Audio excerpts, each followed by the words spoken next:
अस्सलाम वालेकुम, welcome to GFX mentor. मैं आपका टीचर इमरान और आज मैं लेकर आ गया हूं आपके लिए फोटोशॉप बिगनर सीरीज की क्लास नंबर 15 और आज का टॉपिक क्या है? Vector shapes. फोटोशॉप में बहुत सारे वेक्टर शेप्स दिए हुए हैं। इसके अलावा हम अपने वेक्टर शेप्स किस तरह से बनाएंगे, प्लस इलस्ट्रेटर से वो वेक्टर शेप बना करके यहां पर किस तरह से लाएंगे और उसको अपनी लाइब्रेरी में किस तरह से ऐड करेंगे। तो आइए स्टार्ट करते हैं।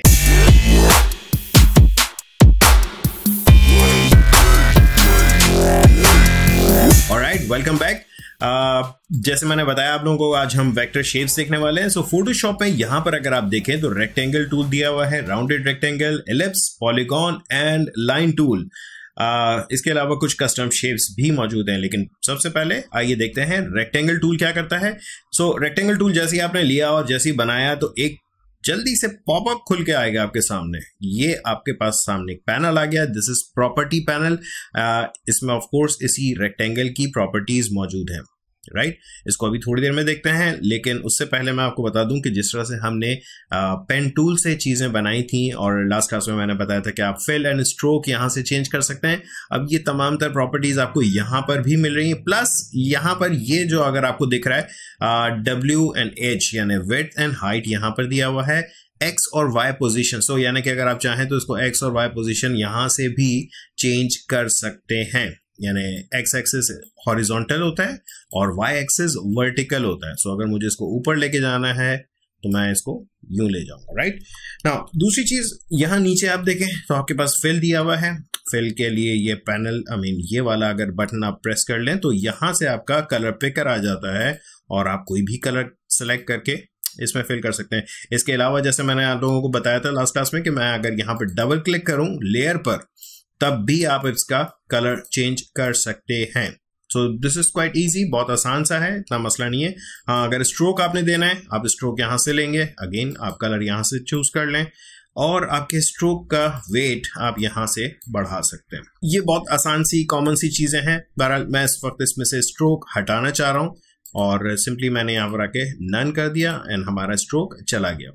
इसके नीचे ही आपके पास कुछ वो दिए हुए हैं ऑप्शंस, जो स्ट्रोक के ऑप्शंस होते थे कि लाइक जैसे अगर आप ये देखें, मैं इसमें इस वक्त रेड कलर का स्ट्रोक लगाया हुआ है और गौर से देखें तो ये आपकी शेप के अंदर स्ट्रोक आ रहा है, राइट।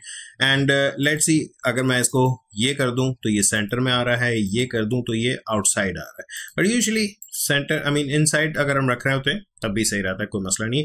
हाँ, अलबत्ता एक चीज अगर गौर से देखें तो इस वक्त स्ट्रोक थोड़ा सा ब्लरी सा यहां से दिख रहा है आपको, राइट। वो इस वजह से कि हमने 18.53 रखा हुआ है। प्लीज इसको ये ख्याल रखिएगा कि आप राउंड कर लिया करें, डेसिमल प्लेसेस ना रखें। सो जब कभी भी आप डेसिमल प्लेसेस आ रही होगी तो ये इस तरह के ब्लरीनेस आना शुरू हो जाते हैं ना। चूंकि फोटोशॉप हमारा वेक्टर नहीं है, रास्टर है, और यहाँ पर ये वेक्टर की चीज़ों में थोड़ा सा ख्याल रखिएगा कि पॉइंट में किसी भी चीज़ की वैल्यू ना दीजिएगा, स्पेशली पिक्सल्स में, राइट, क्योंकि पिक्सल हाफ नहीं होती यार, ठीक है।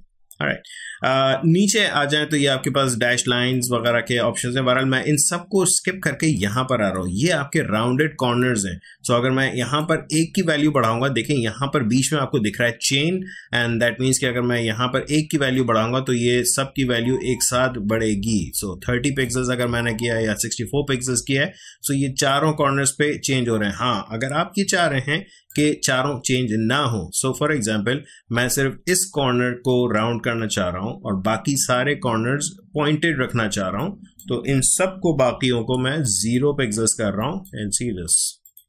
तो अब सिर्फ ये वाला कॉर्नर आपका राउंड हुआ हुआ है। हाँ, मजीद इसको राउंड करना है आप कर सकते हैं, लेकिन याद रखिएगा कि ये सिर्फ जब तक इस तरह से हो रहा होगा जब तक कि ये एक रेक्टेंगल शेप है। अगर मैं इसका शेप चेंज करता हूं, so for example direct selection लेकर मैंने ये पॉइंट सेलेक्ट किया और इसको मैंने अगर थोड़ा सा यूं मूव किया, तो पहले तो ये आपको एक वार्निंग देगा, राइट। वार्निंग क्या देगा कि this operation will turn a live shape into a regular path. Now live shape वो होते हैं जिनके हम सारी वो प्रॉपर्टीज जो आपको दिख रही थी, अब ये रेगुलर पाथ में कन्वर्ट हो चुका है और अब इसकी प्रॉपर्टीज अब आप सिर्फ यहां से चेंज कर सकते हैं, लेकिन वो कॉर्नर वाले ऑप्शंस यहां पर नहीं मिलेंगे आपको, ठीक है। सो ये देख लीजिएगा, मोस्ट ऑफ द टाइम हमें ये बेसिक शेप्स ही काफी होते हैं। अगर आपको जरूरत हो तो आप जरूर चेंज कर लीजिएगा, कोई मसला नहीं है, ठीक है। ऑलराइट, सो यहाँ नीचे अगर आप देखें तो आपके पास इस वक्त ये करंटली कंबाइंड शेप्स पर है। दैट मीन्स के एक चीज हमेशा याद रखें, अगर मैं दोबारा दूसरा शेप बनाता हूं तो ये फोटोशॉप आपको दूसरी लेयर पर देगा, लेकिन अगर आप ये पाथ सिलेक्टेड है और शिफ्ट दबा के मैं जब दूसरा शेप बनाऊंगा तो उसी के अंदर कंबाइन करेगा, ये लाइक दिस, ये कंबाइन हो रहा है। अब ये जो दोनों कंबाइन हुए हैं, मैं जब जब बनाऊंगा ये कंबाइन करता ही रहेगा, राइट। अगर मैं ये करूं कि अभी सिर्फ 2 शेप्स रखते हैं, राइट, और यहाँ नीचे आके देखें कंबाइन की जगह अगर मैं ये कर दूं, ये लिखा हुआ सब्ट्रैक्ट फ्रॉम शेप, सो अगर आप ये दबाएंगे तो पिछले शेप में से इतना हिस्सा कट जाएगा। अगर आप ये दबाएंगे तो ये इंटरसेक्ट करेगा और ये करेंगे तो माइनस कर देगा जो ओवरलैपिंग होगा। सो लाइक दिस आप इस तरह से भी चीजें बना सकते हैं। एंड यस, आप जब जब कोई भी शेप बनाएंगे और उसके बाद ये करेंगे तो ये कुछ इस तरह से होता चला जाएगा ना। अब ये पूरा कंप्लीटली एक शेप है, आप चाहें तो स्ट्रोक हटा दें, आपके पास ये रिजल्ट आ जाएगा। तो बहरहाल आई बिलीव आप लोगों को ये सारी चीजें पता ही हैं, इलस्ट्रेटर में आप पढ़ चुके हैं स्ट्रोक्स की तमाम प्रॉपर्टीज। अगर आप लोगों को याद नहीं है, आप लोगों ने नहीं देखी है, तो यहाँ अगेन ऊपर लिंक दे रहा हूँ, उसमें देख लीजिएगा स्ट्रोक्स वाली बात। और यहाँ नीचे जो ये सारे जो फीचर्स है ये बिल्कुल वही है जैसे पाथफाइंडर था, तो अगेन पाथफाइंडर का भी लिंक दोबारा दे दिया मैंने यहाँ पर इलस्ट्रेटर वाला, right.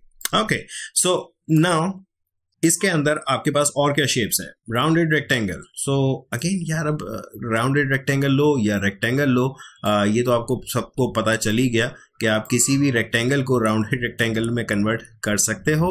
So yes, it's okay, कोई मसला नहीं है। आप चाहें तो ये यूज कर ले, चाहे तो वो यूज कर ले, बात एक ही है। बाय डिफॉल्ट अगर आप कोई भी कलर लेके रखते हैं और फिर आप शेप बनाते हैं तो आपका शेप उसी कलर का आएगा जो आपका फोरग्राउंड कलर है। सो मैंने अब जैसे ये एलिप्स बनाया तो ये आपका ब्लू कलर में आ रहा होगा, और अगेन इसके साथ भी वही तमाम तर प्रॉपर्टीज मौजूद हैं, ठीक है। एलिप्स टूल के बाद आपके पास आ रहा है पॉलीगॉन। इस पॉलीगॉन के देखें आपके पास कुछ डिफरेंट चीजें आ रही होंगी, जैसे यहाँ पर वो लाइव शेप वाले ऑप्शंस नहीं आ रहे हैं, लेकिन हाँ ऊपर अगर आप देखें तो आपके पास साइड्स आ रही हैं, लेकिन ये देखें कि this is not a live shape, इसलिए अगर मैं चेंज कर भी रहा हूं तो कोई फर्क नहीं पड़ रहा। क्यों? क्योंकि ये जो मैंने 8 साइड्स अभी रखी हैं, तो अब जो मैं पॉलीगॉन बनाऊंगा उसकी 8 साइड्स आएंगी, राइट। एंड सिमिलरली अगर मैं यहां पर इसको 3 साइड्स कर दूं, मतलब ट्राइंगल मुझे चाहिए, तो अब ये आपको ट्राइंगल देगा, ठीक है जी। सो यस, कुछ सिंपल से शेप्स हैं। ये जो टूल है लाइक लाइन टूल, अब इसको इतना ज्यादा तो अगर आप यूज करना चाहें सिंगल पिक्सल की या 2 पिक्सल्स की या जितने पिक्सल्स की आपको लाइन चाहिए आप यहां से बता दें। फॉर एग्जांपल मैं यहाँ पे 4 पिक्सल्स की एक हॉरिजॉन्टल लाइन चाह रहा हूं, तो सिंपली ये बन जाएगी। बट याद रखिएगा ये सारे वेक्टर शेप्स हैं और रीसाइज होने में खराब नहीं होंगे। उनसे पहले एक और चीज मैं आपको बताना जरूरी समझूंगा। जिस तरह से लास्ट टाइम मैंने आप लोगों को पेन टूल में बताया था, और पेन टूल में ये बताया था कि आपके पास शेप भी है, पाथ भी है। एक चीज जो पिक्सल्स है वहां पर डिसेबल्ड ही रहता है, राइट। सो अगर मैं शेप्स पे रखा हूं तो आपके सामने शेप्स आ रहे हैं। मैं सिंपली ये रेक्टेंगल टूल ले रहा हूं, सी ये शेप्स आ रहे हैं। अगर मैं पाथ पे रखता हूं तो फिर हमारे पास सिर्फ पाथ आ रही होगी, राइट। ये आपको शेप नहीं दे रहा, और ये आपको पता है कि पाथ को हम सिलेक्शन में कन्वर्ट कर सकते हैं। सिमिलरली अगर पिक्सल्स पे जाता हूं तो आपको ये शेप बना के देगा, लेकिन रास्टर, ये देखें डायरेक्टली बैकग्राउंड लेयर पर ही इसने ब्लू कलर का एक बॉक्स पेंट करके दे दिया, पेंट करके दिया है। अगर आप न्यू लेयर लेकर के बनाएंगे तो ठीक है, नेक्स्ट लेयर पर आएगा, बट ये याद रखिएगा ये रास्टर है, वेक्टर नहीं है, राइट। सो इसकी एग्जांपल आप यूं ले सकते हैं। अगर मैं एक एलिप्स टूल लेता हूं, मैंने ये एलिप्स बनाया, सॉरी मैं न्यू लेयर पे बना देता हूं, और याद रखिएगा इस वक्त पिक्सल्स पर है। इसको अगर मैं ट्रांसफॉर्म करता हूं, बहुत छोटा कर देता हूं, राइट, एंटर प्रेस किया, सही है। लेकिन अगर अब मैं इसको बड़ा करूंगा ये खराब हो जाएगा। क्यों? क्योंकि ये रास्टर है, वेक्टर नहीं है।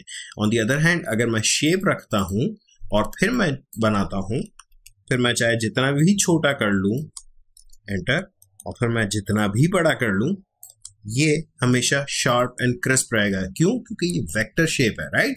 ऑलराइट, नेक्स्ट हमारे पास यहां पर नीचे आ रहे हैं कुछ कस्टम शेप्स।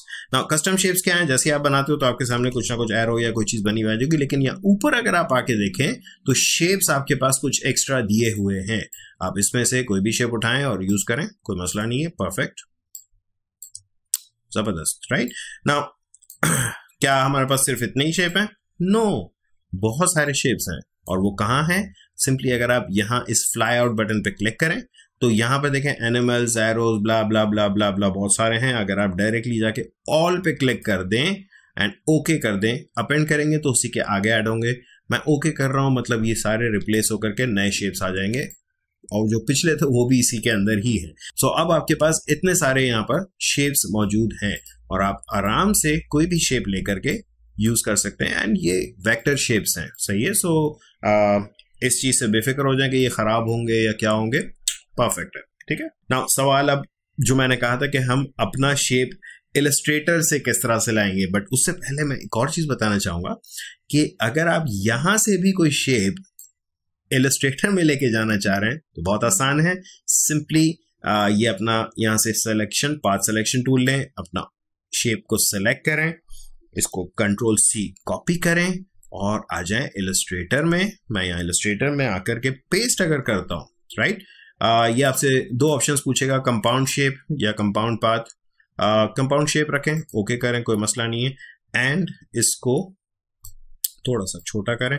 देखिए इस वक्त जो ये शेप आया हुआ है इसमें कोई भी फिल या स्ट्रोक नहीं है, आप इस पे फिल या स्ट्रोक अपना डाल सकते हैं, कोई मसला नहीं है। दिस इज कंप्लीटली एडिटेबल, ये आपकी वेक्टर पाथ आई है, राइट। सो यस, आप यहां से तो ले जा सकते हैं। नाउ सवाल ही पैदा होता है कि अगर मैं इलस्ट्रेटर में कोई चीज बनाता हूं, सो लेट्स से मैंने ये इलस्ट्रेटर में एक पॉलीगॉन बनाया और इसका मैं कुछ शेप चेंज कर देता हूं। मैं डिस्टॉर्ट में गया एंड पकर एंड ब्लोट और इसको मैं थोड़ा सा ब्लोट कर रहा हूं, that's it and okay. Plus मैं इसको कर रहा हूं एक्सपैंड। ना एक्सपैंड इसलिए कर रहा हूं कि एहतियातन अगर देखें बज़ाहिर तो यहाँ इस इलस्ट्रेटर के जितने भी इफेक्ट्स होते हैं ये ऊपर से लगे होते हैं। वैसे फोटोशॉप इलस्ट्रेटर अब एक दूसरे को पहचानने लगे हैं तो वो वैसे ही कॉपी करके लाता है, लेकिन एहतियातन पुराने वर्जन्स में हमें ये करना होता था कि हम इसको एक्सपैंड कर देते थे। एक्सपैंड करने में ये होगा कि आपका एग्जैक्टली शेप वैसा ही कंप्लीटली चेंज हो जाएगा, इफेक्ट हट जाएगा और आपकी पाथ वैसी कन्वर्ट हो जाएगी, राइट। सो मैंने यहाँ से इसको कॉपी किया और अब फोटोशॉप में जाकर के पेस्ट कर रहा हूं। नाउ पेस्ट करने में आपके पास यहां पर ये 1 2 3 4 ऑप्शंस दे रहा है। नंबर 1 यहाँ नीचे वाला मैं आपको बताऊंगा, नंबर 2 और ये नंबर 3। स्मार्ट ऑब्जेक्ट के लिए मैं एक अलग से पूरी क्लास रखने वाला हूं, आज नहीं बताऊंगा, बट पहले आप देख लें शेप लेयर। जैसे आप शेप लेयर पे क्लिक करते हैं ये आपका शेप यहां पर आ गया, राइट। सो अब इस शेप को क्या करें, ये वेक्टर है, बिल्कुल है, आप इसको बड़ा करें, छोटा करें, जो करना है आप कर सकते हैं बिकॉज ये वेक्टर शेप है और आपको प्रॉब्लम नहीं देगा, पिक्सेलेट नहीं होगा। दूसरा ऑप्शन जो था मैं इसको यहां से डिलीट कर रहा हूं और दोबारा से पेस्ट कर रहा हूं, कंट्रोल V। शेप लेयर के बजाय इस बार मैं कर रहा हूं पाथ। तो अब ये तो बताने की जरूरत नहीं कि ये क्या आया, ये आपके पास पाथ आई है, वर्क पाथ के नाम से आ गया है एंड आप चाहें तो इसका नाम चेंज कर लें ताकि आप इसको बाद में यूज कर सकें, but again I don't think इसकी जरूरत है अभी, ठीक है। तीसरा आपके पास ये ऑप्शन है कि अगर आप पिक्सल पे क्लिक कर दें तो ये आपका एज इट इज, जैसे वहां पर ब्लैक मैंने बनाया था यहाँ पर भी ब्लैक आ रहा होगा और ये पिक्सल्स है, मतलब रास्टर है, वेक्टर नहीं है। सो अगर आपने इसको ये किया कि थोड़ा सा ट्रांसफॉर्म करके बड़ा किया तो यार ये खराब हो जाएगा भाई, नहीं करना इस तरह से, बहुत बुरा लगेगा। सो यस, जब तक कि आपका शेप वेक्टर है मतलब शेप लेयर पे ही रखें and that's it, totally fine. Now दूसरी एक और बात जैसे मैंने कही थी आप लोगों को कि हम अपनी लाइब्रेरी में किस तरह से ऐड करेंगे। सी जिस तरह से यहाँ पर ये कस्टम शेप्स में इतने सारे आपके पास शेप्स मौजूद हैं, तो अब हम इसको क्या करें, मतलब किस तरह से इसके अंदर हम अपना शेप ला सकते हैं। तो एक शेप मैं अपना लाना चाह रहा हूं यहाँ पे, बड़ा सिंपल सा। तो मजे की बात ये कि आज की क्लास जो है इलस्ट्रेटर प्लस फोटोशॉप दोनों हो गई है, राइट। ना मैं यूज करना चाह रहा हूं पेंसिल और पेंसिल की एक छोटी सी प्रॉपर्टी में जाके चेंज कर रहा हूं। एक छोटी सी चीज मैं आपको बताना चाहूंगा कि देखें पेंसिल से अगर आप जो भी चीज बनाते हैं वो वैसी ही बन रही होती है यकीनन, लेकिन गौर से देखें मैं थोड़ा सा टेढ़ा मेढ़ा कर रहा हूँ, थोड़ा सा ये सीधा कर देता है, राइट। लेकिन मैं चाह रहा हूँ ये और ज्यादा स्मूथ करे, तो इसको डबल क्लिक करें पेंसिल को और इसको जाके फुल्ली स्मूथ पर रख दें। सो बड़ा सिंपल सा एक मैं ये काम कर रहा हूँ कि मैं अपना आर्टबोर्ड जो है उसको थोड़ा सा हॉरिजॉन्टल कर रहा हूँ और पेंसिल से मैं कुछ मेरे इनिशियल्स जो हैं वो मैं लिखना चाह रहा हूँ। सो आई डोंट नो सही होगा कि नहीं, मैं माउस से कर रहा हूँ, बट यस हो गया। जस्ट बिकॉज देखें मैंने बहुत स्मूथ किया हुआ था अपना पेंसिल को, दैट्स वाई बड़ा डिसेंटली स्मूथ से कर्व्स आ रहे हैं, राइट। एंड यस मैं थोड़ा सा इसका वेट बढ़ाना चाह रहा हूँ, प्लस यस ये राउंड और आपका ये कुछ इस तरह से, यस परफेक्ट। एंड मैं इसको कर रहा हूँ एक्सपेंड या पाथ में जाके आउटलाइन स्ट्रोक, ठीक है। नाउ अब ये पूरा एक शेप है, वेक्टर शेप है। एंड आई बिलीव आप लोगों ने मेरी इलस्ट्रेटर की क्लासेस देखी हैं, राइट। और अगर जिन्होंने नहीं देखी मैं सजेस्ट करूंगा यार इलस्ट्रेटर जाके देखो, बहुत डिटेल में मैंने पढ़ाया है, राइट। ऊपर लिंक दे दिया है, पूरी प्लेलिस्ट है, कंप्लीट इलस्ट्रेटर की ट्रेनिंग है, राइट। सो यस मैंने यहां से इसको कॉपी किया एंड यहां पर आकर के मैंने फोटोशॉप में पेस्ट किया और इसको मैं रख रहा हूं शेप लेयर, राइट। अब देखिए मैं अगर अपने किसी आर्टवर्क पे मैं अपने ये इनिशियल्स डालना चाहूं तो मुझे बार बार इलस्ट्रेटर में जाके बनाने की जरूरत नहीं है, बिकॉज कि मैं अगर अब इसको सेलेक्ट करता हूं इसी पाथ से, राइट, ये पाथ सिलेक्शन टूल से मैंने सेलेक्ट किया, राइट क्लिक किया एंड ये देखें आपके पास ऑप्शन आ रहा है डिफाइन कस्टम शेप। और इससे मेरा फायदा क्या होगा कि नेक्स्ट टाइम से मैं जब भी कोई शेप बनाना अपना इनिशियल्स करना चाहूंगा मुझे दोबारा ये सारी मेहनत नहीं करनी है, ये रखा हुआ मेरे पास मेरे इनिशियल्स, मैं जिस कलर में चाहूं बना सकता हूं, दैट्स इट, डन। सो अब इसी तरह से आप जितना चाहें आप अपने, खाली इनिशियल्स की बात नहीं कर रहा हूँ, बहुत सारे शेप्स होते हैं, बहुत सारे आइकन्स होते हैं, आप अपने कोई मोबाइल ऐप या वेबसाइट में बनाना चाह रहे हैं और वो आपको वहाँ बनाना फोटोशॉप में थोड़ा सा मसला रहता है। सो मैं यूजुअली अपने आइकन्स वगैरह सारे इलस्ट्रेटर में बनाता हूँ। एंड इनफैक्ट लोगो भी अगर कोई डिज़ाइन करते हैं और उसको फोटोशॉप में यूज़ करना है तो इलस्ट्रेटर में करो, यहाँ से सिंपली कॉपी एंड वहाँ पे जाके पेस्ट कर दो। अगर सिंगल कलर है शेप लेयर रखो, परफेक्ट रहेगा, कहीं पर पिक्सेलेट नहीं होगा, राइट। सो आई होप आप लोगों को ये छोटी सी क्लास पसंद आई होगी। अगर पसंद आई तो प्लीज लाइक कीजिएगा और अगर सब्सक्राइब नहीं किया तो प्लीज सब्सक्राइब करें। Thank you.